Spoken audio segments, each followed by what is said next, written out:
अस्सलाम वालेकुम भाई, क्या हाल है? ठीक है ना? अंदर जाना है जी अफशां साहिबा के पास। अंदर नहीं जा सकते, वजह क्या है जी? इजाज़त नहीं। किसने इजाज़त नहीं देनी? आज नेक्स्ट डे है हमारा, हमें नहीं पता कि नेक्स्ट डे या फर्स्ट डे है? फर्स्ट डे है। सिक्योरिटी बदल दी है। पहला दिन, हाँ सिक्योरिटी बदल। अच्छा मुझे ये बताएं कि अफशां साहिबा के घर हमें जाना है और वो अंदर उनसे बात हुई है जी, उन्होंने ही आपको भिजवाया माँ जी? ਆਪਣੀ ਭੈਣ ਨੇ ਆਖਿਆ ਇਹਨਾਂ ਨੂੰ ਆਪ ਹੀ ਆਖਿਆ उन्होंने कहा है ना कि अंदर आ जाओ। हाँ, इन्होंने- तो आने दिन बात खत्म हो अंदर जाए। सर आप नहीं आ सकते, हमें इजाज़त नहीं है। अगर वजह क्या है, किसने इजाज़त देनी है? हमें नहीं पता ना। देखिए मेरी बात सुने, ये सरकारी महकमा है ना, हाँ। तो यहाँ पर इजाजत किसे लेनी पड़ेगी? और अंदर घर है, घर में बुला रहे हैं जिनका हमें मौकफ चाहिए, सर, आप जिनका उन्हें- शॉट चाहिए। उन्हें बाहर बुला लें, वो आपको खुद ही अंदर ले जाएं। हमारी हम आपको अंदर नहीं उन्होंने भेजा है ना माँ जी, आपको उन्होंने भेजा है सर, अंदर। ऐसे जबरदस्ती ना करें। एक सेकंड एक सेकंड एक सेकंड एक सेकंड एक सेकंड सर मेरी बात सुनिए। आ जाए अंदर, आ जाए। नहीं झगड़ा नहीं है मेरे भाई इसमें। देखिए मेरी बात सुनिए, यहाँ कोई अल्लाह माफ करे बच्चे रहते हैं ना, कोई ऐसी झगड़े वाली बात ही नहीं है। आ जाए। फाइनली जी काशाना ये वो घर है बेसिकली जहां रियासत उन बच्चों को रखती है जिन बच्चों का तहफ़्फ़ुज़ कोई एहसान नहीं है। तहफ़्फ़ुज़ पे सवालिया निशान पैदा हुआ है और हमें अंदर एंट्रेंस किस तरह लेनी पड़ी है। अल-अमान अल-हफ़ीज़। मैं सिर्फ इतना कहना चाहूँगा कि खुदारा आपके घरों में भी बेटियाँ हैं, ये हम तमाम कौम के बच्चे हैं जिनके सरों पर माँ बाप का साया नहीं है। रियासत की जिम्मेदारी तब बढ़ जाती है। चल रहे हैं जी अंदर और अंदर चल के समझते हैं कि मामला हैं क्या, इस खूबसूरत घर को जेल क्यों बना दिया गया। अंदर चलते हैं जी। तो ये वो मनाजिर थे जब काशाना जो कि एक सरकारी इदारा है, इस सरकारी इदारे के अंदर एक सुपरिंटेंडेंट का घर है जो अफशां लतीफ़ साहिबा के पास मौजूद है। अफशां लतीफ़ साहिबा की जानिब से इनकी घर की आया को बाकायदा गेट पर भेजा गया हमें रिसीव करने के लिए, क्योंकि वो अपना मौक़िफ़ देना चाहती थी, वो हमसे बात करना चाहती थी। लेकिन जो हाल ही में बल्कि आज ही नए तैनात किए जाने वाले सिक्योरिटी गार्ड हैं, उन्हें हुक्म दिया गया था कि अफशां साहिबा के घर मीडिया वालों को नहीं जाने देना और इनको मीडिया एक्सेस नहीं दी जाएगी। हैरान कुन भी है, डिपार्टमेंट के लिए शर्मनाक भी है। मैं हैरान हूं कि आप कैसे किसी भी पाकिस्तानी को उसका मौक़िफ़ देने से रोक सकते हैं। बहरहाल इशू को डाइवर्ट करने की बजाय मैं डायरेक्टली, हमारे साथ मौजूद हैं अफशां लतीफ़ साहिबा, thank you very much ma'am for your kind time. रहनुमाई फरमाइएगा कि ये तमाम मामला जो कि बच्चों के हवाले से, मेरे ख्याल से बच्चों का मामला वैसे ही डेलिकेट होता है, बड़े प्यार से लेकर चलने वाला होता है। रियासत, महकमे, इदारे, आप लोग बच्चों के लिए सर्व करते हैं, प्रॉब्लम क्या हुआ? प्रॉब्लम जब यहाँ पे मुझे तैनात किया गया 6 अप्रैल को, उसके बाद हमारी डायरेक्टर जनरल थी अफशां किरण इम्तियाज़, जिनका मुझ पे बेइंतहा प्रेशर था यहाँ पे। जो अंडर एज लड़कियाँ थीं, बच्चियाँ थीं, उनकी शादियाँ करवाने के लिए उनको उसके साथ ही उनके अहकामात थे कि उनके लिए जो रेजिडेंस हैं, जो रूम्स हैं, वो अंदर ही तैयार किए जाएंगे शादी के बाद जी, और उनका स्टे अदारे के अंदर ही होगा। अच्छा, यानी कि किरण साहिबा जो थी वो आपकी साबिका डायरेक्टर, वो इस चाहती थी कि बच्चों की शादियां करवाई जाए जी, कम उम्री की शादियां जी, जो कि पहला जुर्म, जी, और दूसरा जुर्म ये कि उनको शादी के बाद जो कि किसी और की बीवी बन चुकी होगी उनको भी इदारे के अंदर ही कमरे दिए जी। कानून इस पे क्या कहता है? कानून अंडर एज लड़कियों की शादियों के में हमारे कानून में कोई गुंजाइश नहीं है, बल्कि ये जुर्म है। जी बिल्कुल। और हमारा अदारा बच्चियों के पढ़ाने के लिए है, उनकी तरबियत करने के लिए है, उनको माशरे का एक कारआमद शहरी बनाने के लिए उनको तालीम दी जाती है। जी हमारी शादियाँ करवाना चाह थी, जो 18 साल की बच्चियाँ, उससे भी छोटी बच्चे 17 साल की उनकी शादी हो जाए। और अलग अलग तरह के बूढ़े आदमियों को, 50-60 साल के आदमियों को बुला के ऑफिस में उठाती थी और हमें कहती थी तैयार हो के आओ, और हमें दिखाती थी। और वो लोग जब पसंद करते थे और इधर कमरे डेकोरेट किए जाते थे, इधर बच्चियों के साथ रहना और इन आदमियों ने इधर रहना, बाद में वो लड़के और आदमियाँ इधर आ करेंगे। और बहुत सारे आदमी इधर आते थे और हमारे से बहुत अजीब तरह का सलूक करते थे और बहुत गंदी नज़रों से देखते थे। वो जो कमरे डेकोरेट किए जा रहे थे वो उन्हीं के लाए हुए कुछ आदमी थे और हम लड़कियों को कहते थे कि त्योहारों के नीचे आओ, हमें उनको दिखाया जाता था ताकि वो हमारे रिश्ते रहे। और वो इतनी बड़ी बड़ी उम्र के लोग होते थे। तो 4-7 साल इसके करीब यानी कि 40 तक इससे भी बढ़कर होते थे।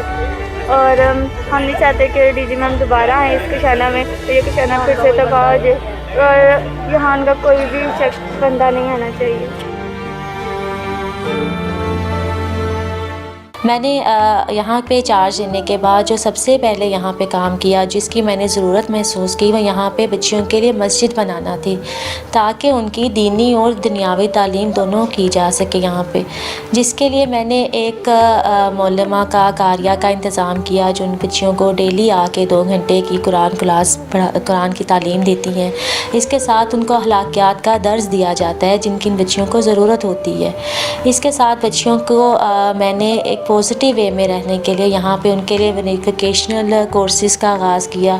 उनको मुख्तलिफ़ हाथ से बनाई हुई अशिया जो होती हैं, जिसमें हैंडमेड ज्वेलरी है और पॉट पेंटिंग है, स्टिचिंग है, टाई एंड डाई, इस तरह के कोर्सेज़ करवाने का आगाज़ किया, जिसकी 21 अक्टूबर को यहाँ पे बाकायदा उनकी हाथ से बनाई हुई चीज़ों की नुमाइश का भी एहतमाम किया गया, जिसको सरकारी जो हमारे फ़ीमेल MPS थी वो आई, हमारी डायरेक्टर जनरल आई, उन्होंने बहुत जी बहुत। अच्छा, रहनुमाई फरमाइएगा कि ये तमाम चीज़ें तो आपकी रिस्पॉन्सिबिलिटीज जी तो बिल्कुल आपने अदा की आपके मुताबिक। जी, हम ये समझना चाहेंगे कि बच्चे क्या यहाँ पर गैर महफूज थे प्रेशर की वजह से?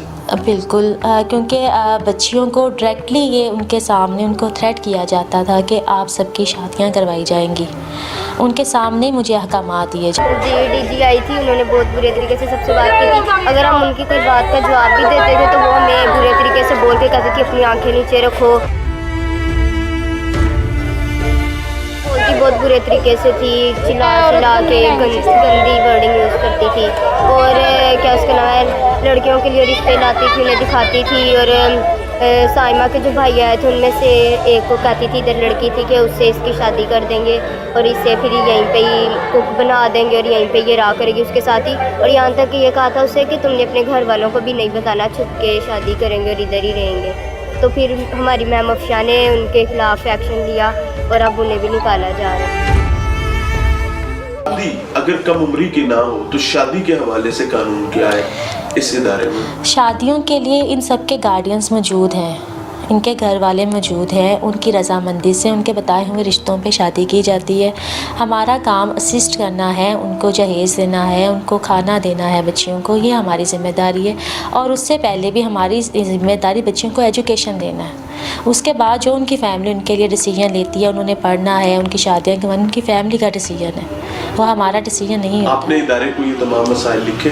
जी बिल्कुल, मैंने इसका क्या जवाब दिया? मैंने अपने डिपार्टमेंट में रिटर्न कंप्लेन अपनी फॉरवर्ड की थी कि मुझे यहाँ पे ये थ्रेट किया जा रहा है, ये प्रेशराइज़ किया जा रहा है और इस मामले को प्लीज़ लुक आफ्टर करें, इस मामले को देखा जाए कि प्रेशर मेरे पे डाल रहा है, क्योंकि मैं बताए बगैर इस प्रेशर को बेयर नहीं कर सकती थी और ना मैं किसी के कहने पे प्रेशराइज़ होकर बच्चियों के साथ नाइंसाफ़ी कर सकती थी। यहाँ मेरी हैसियत उनकी कस्टोडियन की है। मेरी अपनी 3 बेटियाँ हैं जो इनके साथ बिल्कुल घुल मिल के रहती हैं। उनका खाना पीना, बैठना, उठना, खेलना बिल्कुल इन बच्चियों के साथ बहनों की तरह, और ये बच्चियाँ भी मेरे लिए अपनी बेटियों की तरह ही हैं। मैं उनकी इज़्ज़त और वक़ार पे कोई कंप्रोमाइज़ नहीं कर सकती थी, जिसके लिए मेरे लिए कोई प्रॉब्लम नहीं थी। मैं अपनी जॉब पे थी, मेरा अपना पर्सनल कोई इशू नहीं था। मैंने सिर्फ इन बच्चियों के हक़ के लिए आवाज़ उठाई और अपने डिपार्टमेंट को इसके ऊपर इन्फॉर्म किया, जो मेरी रिस्पॉन्सिबिलिटी थी। मैडम को डिस्चार्ज किया जा रहा है और हम यहाँ नहीं रह सकते अपनी मैडम के बगैर। या हमें अपनी माँ बाप के हवाले कर दिया जाए या हमें यही मैडम चाहिए, हमें इसके अलावा और कोई मैडम नहीं चाहिए। डीजी आती थी, वो इतनी लैंग्वेज बोलती थी, कोई भी अपने बच्चों के साथ ऐसे बुरी लैंग्वेज नहीं बोलता जैसे वो बोलती है। हम तो बच्चे हैं, हमारी ये छोटी छोटी आदमियों को पढ़ने का शौक है, कहती मैं इनकी शादियाँ करवा दूँ। क्या इनकी शादियाँ करने की उम्र है? अभी हमारी पढ़ने की उम्र है, अभी हमने अपने हाथ पाँवों पे खड़े होना है, हमने कुछ बन के यहाँ से निकलना था, जो अब हमारे साथ इस टाइम हो रहा है। आपने इन्फॉर्म किया, उसके बाद क्या होता है? उसके बाद जो अजमल चीमा सूबाई वज़ीर था हमारा सोशल, जी साबिका वज़ीर थे, जी, सोशल वेलफेयर का मिनिस्टर था उस टाइम। उसने अदारे में सरप्राइज़ विज़िट करके जो यहाँ पे सुपरिटेंडेंट का शाना की सीट थी, वो अफशान लतीफ़ की सीट नहीं थी, वो सुपरिटेंडेंट का शाना की सीट थी, जिसको आके उसने ऑक्यूपाई कर लिया। उसने अपनी हैसियत का नाजायज़ फ़ायदा उठाया, मिनिस्टरशिप का मुझे थ्रेट किया उसने। वो आके मेरी सीट पे कब्ज़ा करके बैठ गया। मुझे उसने अपने सामने मुजरिमों की तरह बैठा दिया, मेरे स्टाफ को तलब कर लिया सबको। मेरी इजाज़त के बगैर वो लड़कियों के रहायशी कमरों में गया, उनसे इंटरव्यू किए, उनसे पूछा आप लोगों पे क्या थ्रेट था, आपको शादियों का कौन कह रहा था, सारा मामला उसने बच्चियों से बताया? जी बिल्कुल उन्होंने बताया।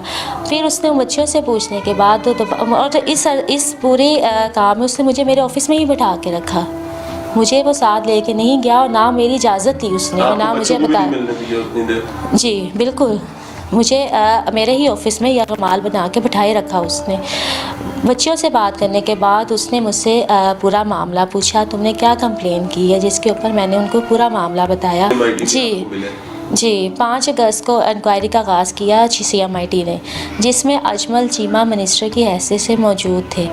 शुरू से ही एक थ्रेट का फैक्टर मेरी पूरी कार्रवाई में रहा है। CMIT ने मुझे 5 अगस्त को तलब किया अपने दफ्तर में। उनके मेंबर जनरल नदीम वड़ाइच ने मुझसे पूरा मामला पूछा, जो फैक्ट्स थे मैंने उनको सब बताए, मेरे ये एलिगेशंस थे, मुझ पे ये प्रेशर था। जिसके बाद 8 तारीख को नदीम वड़ाइच ने अदारे का विज़िट किया बग़ैर मेरे डिपार्टमेंट की रिटन अप्रूवल के। लड़कियों के रहायशी कमरों में गया, उनके वॉशरूम्स में गया। उसके साथ नदीम वड़ाइच साहब के साथ कोई ख़वातीन मौजूद थी या अकेले? एक खातून थी उनके साथ। कौन थी?